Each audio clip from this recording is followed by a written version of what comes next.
Vikings Dolphins preview with Kyle Krabs of Locked On Dolphins. It's crossover Thursday, brought to you by Prize Picks on the Locked On Vikings podcast.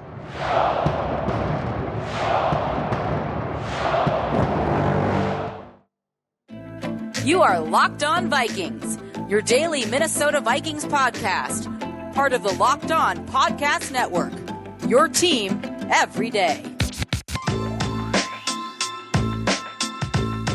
It is Thursday here on the Locked On Network, and you know what that means. It's time for Crossover Thursday, and we have ourselves an interconference matchup here between the 4-1 Minnesota Vikings and the 3-2 Miami Dolphins. I'm Kyle Krabs of Locked On Dolphins, joined by Luke Braun of Locked On Vikings. Crossover Thursday is presented by our friends over at Prize Picks. Prize Picks is so much fun, and it is easy to play. No competing against other players, just you versus the projections from the house. Pick 2 to 5 players. If they score more or less than their Prize Picks projection, you can win up to 10 extra money on your entry. It can take less than 60 seconds to put your entries in. It is that easy. We love Prize Picks, and we know you will too. First-time users can receive a 100% instant deposit match up to $100 with promo code Locked On. That's prizepicks.com, promo code Locked On. Luke, we don't get to do this too often. NFC North and AFC East. How's it going, man? Going well. Last time I talked to Locked On Dolphins, it was my very first crossover on the network, 2018 with Travis Wingfield. Oh. I didn't know anything. I had literally just started. It was like my third day. So I have fond memories of chatting with Locked On Dolphins, all you Dolphins fans. Well, my challenge is to provide you with a better experience than Travis did. I'm still very good friends with Travis, and my objective is a smoother crossover experience than Travis gave. So I'm going on just his let show me know what I tomorrow got to do. too. So Yeah, Travis is great. But let's talk about these Vikings first and foremost. The 4-1 start coming down to South Florida. Luke, like what's the prominent theme of the start of the season for Minnesota that you think about and how that can correlate to Sunday's game? I think so. Every postcast, you guys do the postcasts too after. Yeah. So every Locked On Vikings postcast, I go on with Sam Ekstrom, and my first question to him every single week is, "All right, what's the headline?" And I think the last 3 weeks, his headline has been, "Are they frauds? Like, are they for real?" It's the most fraudulent 4-1 ever, except it's like the third most fraudulent 4-1 of like the 4-1 teams in the NFL. They went on a double doink in London against the Saints. They're barely beating the Bears. They got a little lucky against the Lions. So like they are 4-1 and they've earned it. You've earned it when you wins count, right? But there's a lot of problems. Defense is having a bunch of problems. The offense is inconsistent. So we can get into more details, but that's the deal. But I guess I want to ask you, are you guys okay because Skylar Thompson is starting? That's Not the great. headline for me. Yeah, it's Skylar kind of got thrown into the fire against the Jets with Teddy Bridgewater getting flagged for ataxia and gross motor instability on the first play of the game against the Jets. And it's been a tough stretch for Miami because obviously the first 3 games that you play, you win, and you win in not highly sustainable fashion. The Bills possessed the ball for like 40 minutes against you, Tough and teams, the though. Ravens. Yeah, and that was the really expiring part was the fact that, hey, you beat 2 teams that are like legit conference contenders. Yeah, in you're not going to Baltimore blow out and the Buffalo. Bills. And then you finish the Cincinnati game in the second half with a different quarterback than you started the game with, and you lose that game. But you were in position with 3 minutes left to potentially take the lead in the red zone before Teddy Bridgewater threw a pick. And then you finish the Jets game with a different quarterback than you started the game with, and it's a 7th-round rookie. And even in that one, you missed a field goal with about 14 minutes left in the fourth quarter that would have given you the lead, and then you tried to press and get aggressive because the Jets scored after that. And you had a strip sack that turned into a turnover and a quick touchdown. Yeah, and it spiraled on you. So, the Dolphins were in position in both of their losses to take the lead in the fourth quarter with a different quarterback than they started the game with. So, this is a really rough patch for Dolphins fans in general. And I'm just sitting here hoping Mike McDaniel puts together a game plan and he picks the concepts that he likes. And the quarterback that plays the 60 minutes is the guy that he crafted those for. Because you can tell, like, they've kind of just thrown the game plan in the trash. Well, it's like, okay, well, we don't really have a lot of confidence for Teddy to do the things that Tua did, and we don't have confidence for Skylar to do the things we had for Teddy. So yeah, they're different. It's really put them in a bind where I think if you looked at law of averages, like you're not going to win too many games where you're losing by 21 points in the fourth quarter, like you did against Baltimore. So the balls kind of bounce both ways on him. And Hmm. for Skyler, I think you're going to look to see this team. We're expecting to get Austin Jackson back at right tackle. He's been the starter. He played 15 snaps versus New England week 1 and then went on IR.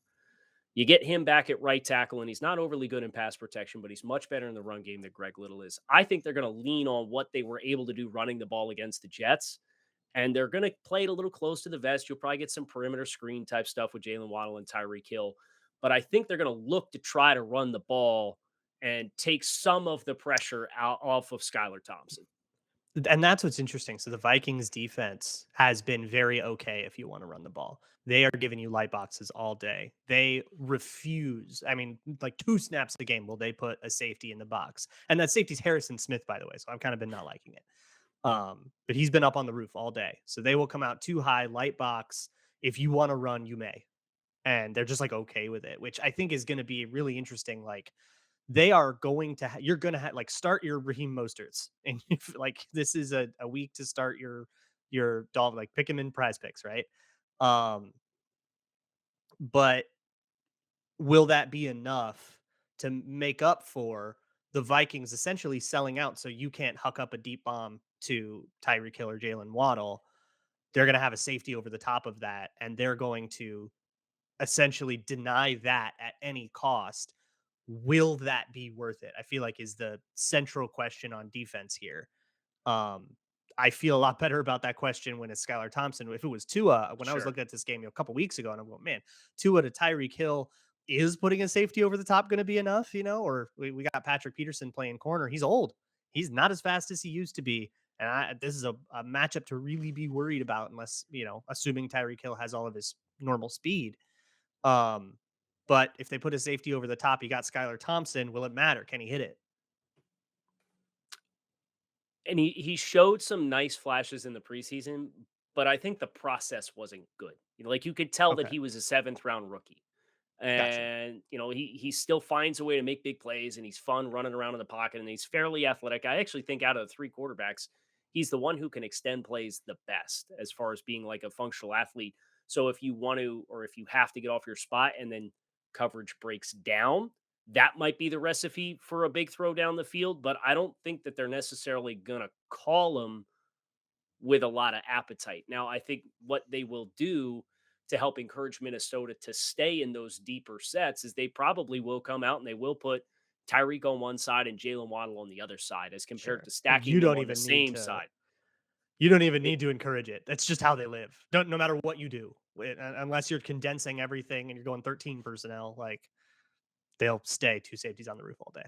so it sounds like they're both of these teams are probably going to get the looks that they want Yeah. to give. It's just how's the execution going to break down Right.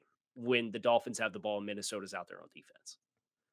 Yeah, and that it makes this game really, really interesting and hard to predict because, and maybe we'll flip around and talk about it on the other side of the ball a little later. I think the Dolphins are going to give the Vikings stuff that they haven't quite seen yet this season, and I don't know how they plan to respond to that.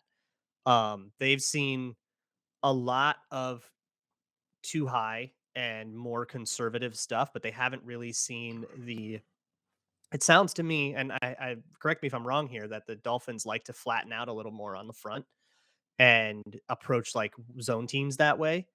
But I haven't seen that thrown at the Vikings yet, so I don't know how they're going to respond, and I have no idea if their response works or not.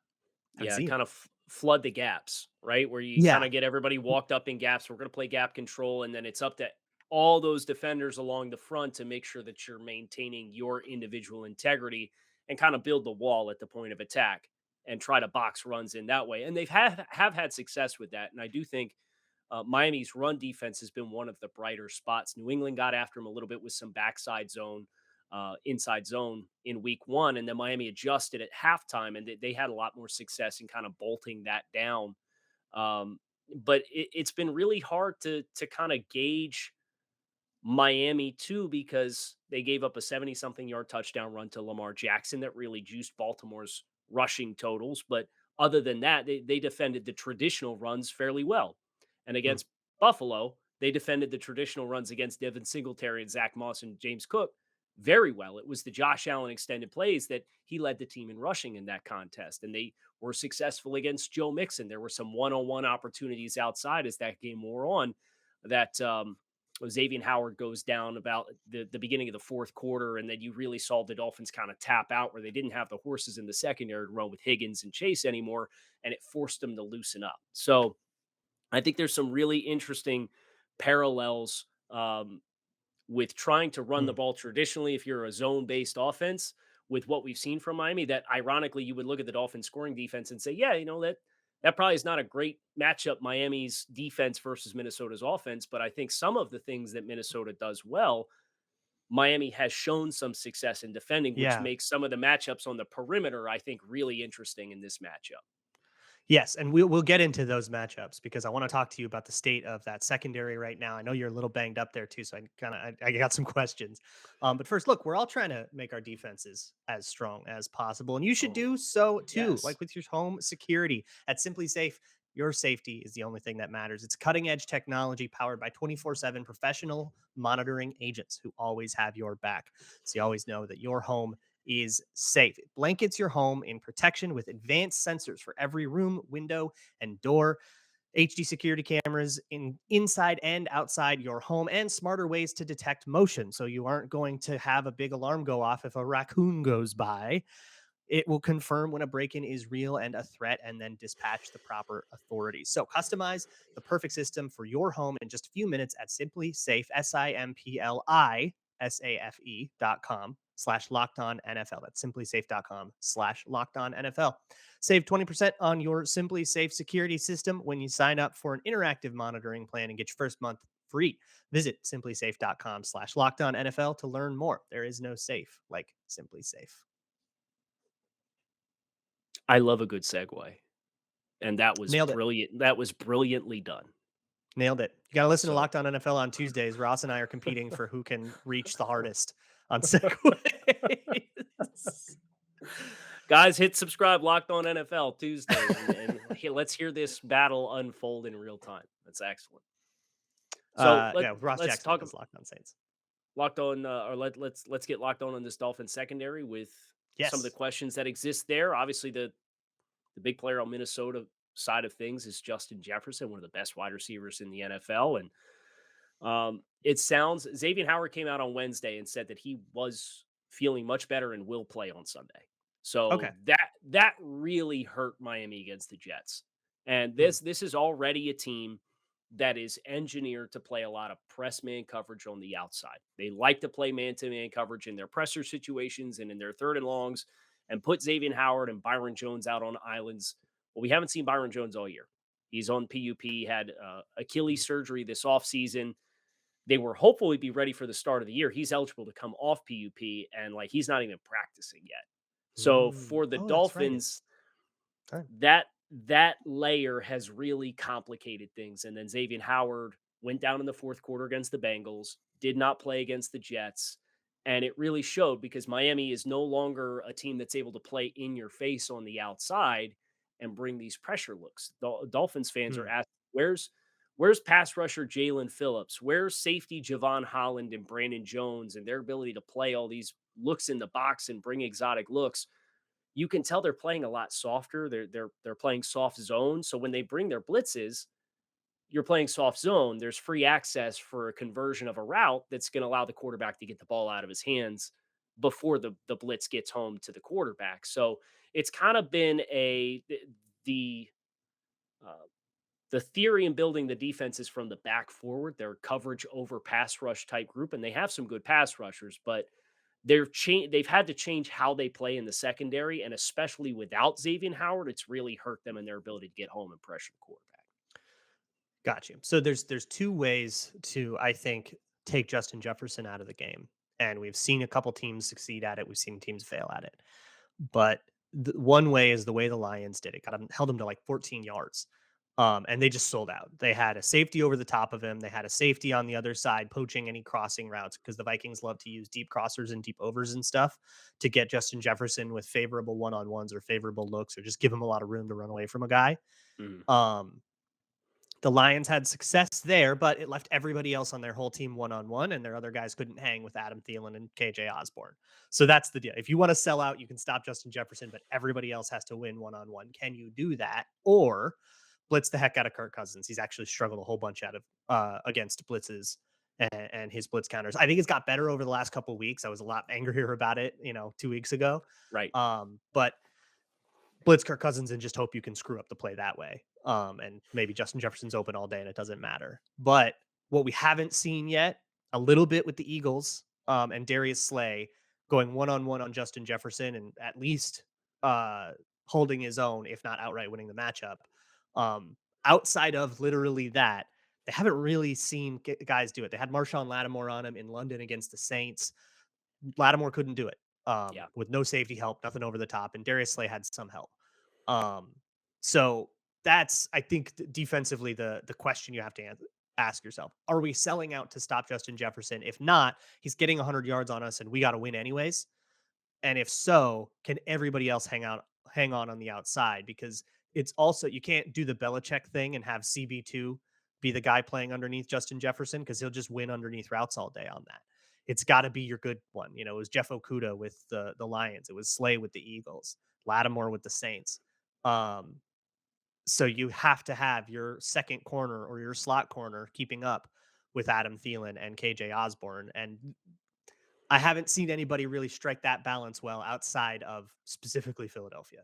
Yeah, I would not be surprised if they don't try that route first. Though they did that with Jamar Chase and Cincinnati, where they put Xavier Howard on T. Higgins and played him on the island, and aside of one misplayed ball that was a go route, outside release go route down the field, that Xavier Howard looked like he picked the beat on the ball and he slowed down, where if he would have kept running, would have hit him in the face. Now, they scored a 60-yard touchdown. So you tip your cap to T. Higgins and you say, hey, Xavier, you got to read that ball a little better and not give up a 60-yard play. But then they played Javon Holland rolled over top and had Nick Needham, who's traditionally their slot, who right now is playing outside in place of Byron Jones, on Jamar Chase. And then Jamar Chase only really got cooking when Howard went down, and they had to convert to true zone type stuff. And then they tried to bring pressure when they were losing.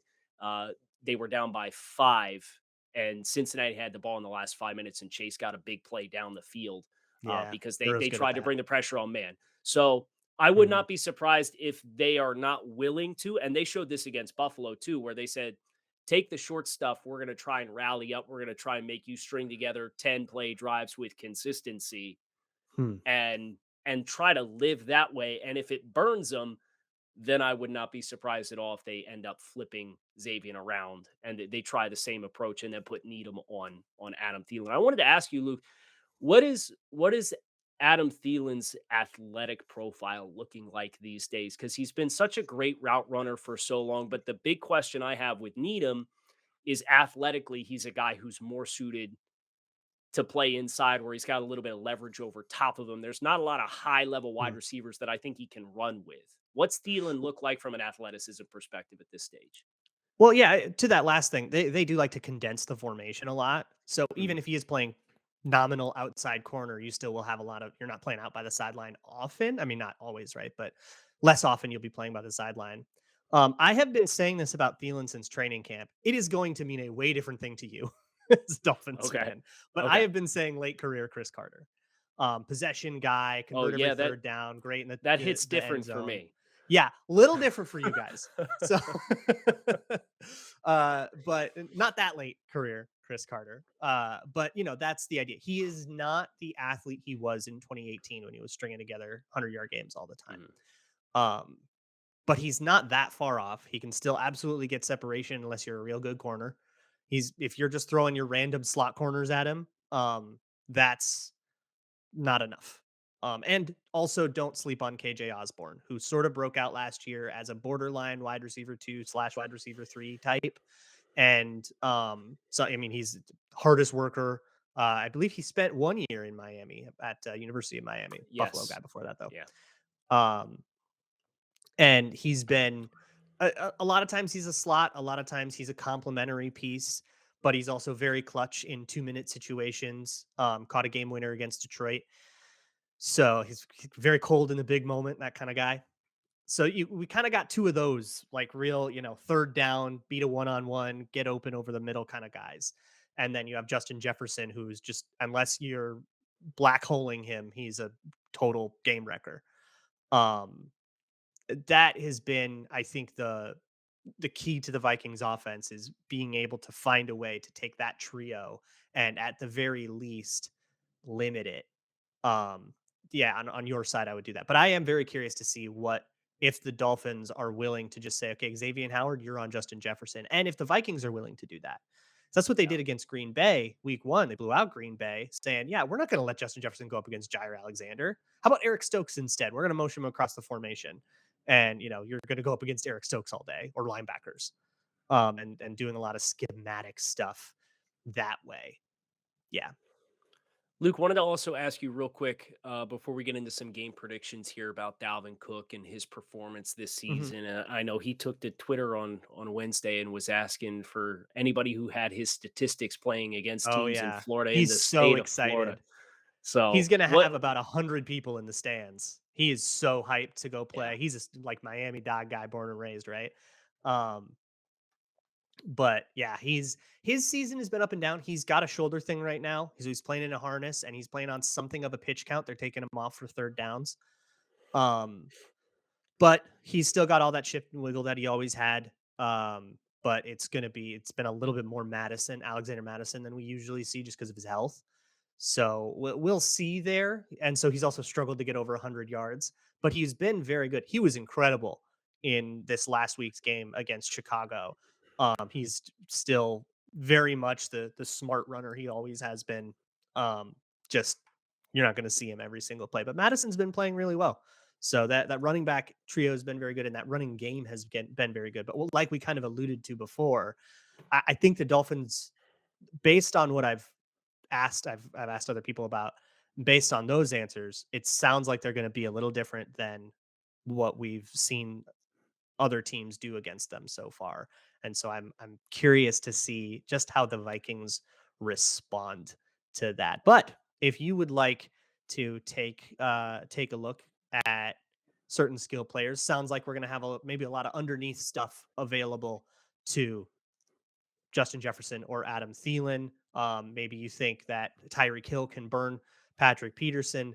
Those kinds of takes are perfect for Prize Picks. PrizePicks.com or the Prize Picks apps. It's daily fantasy made easy. You're not building a whole team and going up in a big pool against a whole bunch of people. It's just you versus the house. Pick 2 to 5 players in their projections. It's that simple.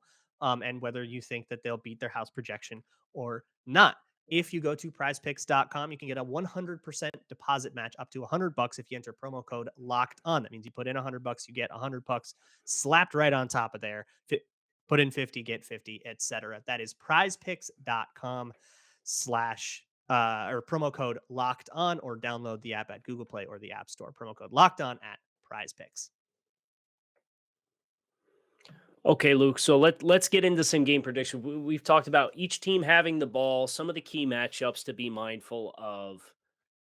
Miami having the home field advantage in this matchup. Obviously, there's a Mm-hmm. lot made about South Florida weather, and it's still relative first half of the season. It might be hot. Well, maybe not Buffalo Bills game hot, but nevertheless, it'll be warm down there in South Florida. But I certainly think the Good. third string quarterback level for Miami is the kind of ultimate wild card here in this game, and probably a neutralizer for that home field advantage that Miami has coming into this game. So you look at both sides of the ball.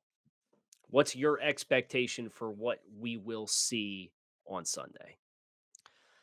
So I'm struggling with this one because the Dolphins they're an AFC team, so I'm like always going to be a little less familiar, and they are a lot different than the other opponents the Vikings have played. And of course, we got a quarterback we've barely seen any of. Um, that said, the Vikings kind of have a thing with backup quarterbacks. I don't know if you know this, but they were losing to Cooper Rush before it was cool. Uh, they were they've lost to Matt Moore in multiple occasions, spanning back like to 2009. Dolphins They lost legend Matt Moore. Dolphins, that's right. Dolphins Dolphins legend Matt legend Moore. Matt Moore. Um, they lost a very embarrassing game to Chase Daniel a couple years ago. And like these are like in playoff seasons. It's like a thing. And We're not sure if it was a Mike Zimmer thing or if it's gone now. There's a bit of a curse. It's a little cosmic. So we hear third string. Most teams will be like, "Oh, third string quarterback, great! This game's going to be so much easier." We hear third string quarterback and we go, "Oh no, we're going to get It's clowned like, on so hard here when we we go lose to again. this guy." Yeah. We needed a double doink to get past Andy Dalton earlier in the year. So I don't know. I'm not taking anything for granted here. The bet online spread here is Vikings 3? by 3.5. Okay. Um, I think it feels to me like the Dolphins have some very specific rock, paper, scissors counters to some of the Vikings' favorite stuff. So I'm going to say that the Dolphins will cover. No idea who's going to win, but I think the Dolphins will cover. I also see the over under at 45. I'm going to take the under. Kind of feel like the defenses are going to be able to figure this one out. I think that's a safe bet to take the under. And also smart of you to take Dolphins covering 3.5. Yeah, give And me that not hook point. It necessarily just going moved, with. by the way. It was 3 when we started recording. Oh, okay, so the words getting around of the Skylar Thompson. I guess some Uh money huh. has come in since the Skylar Thompson announcement was made on Wednesday. Right. Um, Listen, and you talk about self preservation and uh, protecting yourself from expectations and all. The Dolphins start 3-0. Dolphins fans everywhere saying, "Here we go again. This team is Mm-hmm. cursed. We've now lost two in a row. We're on our third string quarterback." Um, Now, there has been significant progress this week for both Tua Tagovailoa and Teddy Bridgewater with concussion protocols. It sounds like Teddy Bridgewater, assuming everything will goes well with the rest of this week, will dress and be the backup for the game. But for Coach McDaniel, again, it comes back to if I start my game plan on Monday or Tuesday and I don't have Teddy when I start that process, That I makes just sense. wanna keep the same quarterback that I'm starting Yeah, my game planning with, because again, it's been 2 straight games where the Dolphins have had a different quarterback finish the game than start the game. So, I understand the thought process, and Tua Tagovailoa actually back on the practice field on Wednesday for the first time. So it sounds like, they've been conservative. They said even if he's cleared, he's not gonna play. And again, that yeah, comes back in part to football activities, being protective of sure. your perceived franchise quarterback, all that stuff. I Perceived. kind of e I kind of expect that the Dolphins are gonna take the long-term view here, and they're gonna say, "Look, if you go back to 3 and 3, and we have an 11-game season to play, and the team say what you will about Tua Tagovailoa, they win a lot with him as the starting quarterback of the team." I think they're okay with that. I genuinely think that, you look at the schedule that comes up behind this, and you've got Pittsburgh, and then you've got Detroit and Chicago, and then it's the Browns with Jacoby Brissett, and then you have your bye, and then it's the Houston Texans. It's a very favorable next 5-game stretch. So I think that Yeah. also Fall feeds to into. 500, come back. Yeah, Right, right. I think that feeds into the decision to play the long game here, and let's just do what the coach wants to do for the sake of the game plan. But for me to protect myself and my mental well-being, I'm coming into this game with no expectations. I'll okay, take the team with the starting quarterback to win the game. So I'll pick all right. Minnesota to win this football game. I will. I'll go with you there. I'll say Vikings win, but the Dolphins are they all. I mean, Tua is like famously good against the spread, and your backup's Teddy Spreadwater. So I'm never gonna pick against the Dolphins with the spread. Teddy's like Um, outrageously good against the spread. I had And he no had idea until like multiple 2 weeks ago. spots too, like Yeah. all the way back to here in Minnesota. I was like I love Teddy Bridgewater so much. I hope you guys are taking good care of him over there. He's like one of my favorite players of all time. Because when I first got into like covering the Vikings, he was the quarterback, so holds this very special Yeah. place in my heart. But so I kind of like a part of me was really hoping we would see him because I just like watching him. I just like him. Um, but I'll say the Vikings win. What would it be? What would a 2 point win be on a 42 like 22-20? There it is. 22-20 Yeah. Vikings. It's the under. 23. That's the Vikings covering or the Dolphins covering, but the Vikings winning. 23-20. Call it that. Yeah. And I will go with 22-16. All Vikings win. right. So it'll be a close There it game. is. Gonna see some messy stuff go on here, but Oh I yeah. will say the Vikings defense has been a catastrophe. They've messed up their zones a lot. Their pass rush isn't getting home a lot. If ever there were a moment for Skylar Thompson to get into a rhythm and figure it out, if you wanted to do some conservative play calls right off the bat, do some rhythm things, some sprint outs or whatever your get him in rhythm play is, call a couple of those right off the bat. You can get away with it. And this is definitely not a world where you're going to see Skylar Thompson fall apart, throw 4 picks, and get 6 points.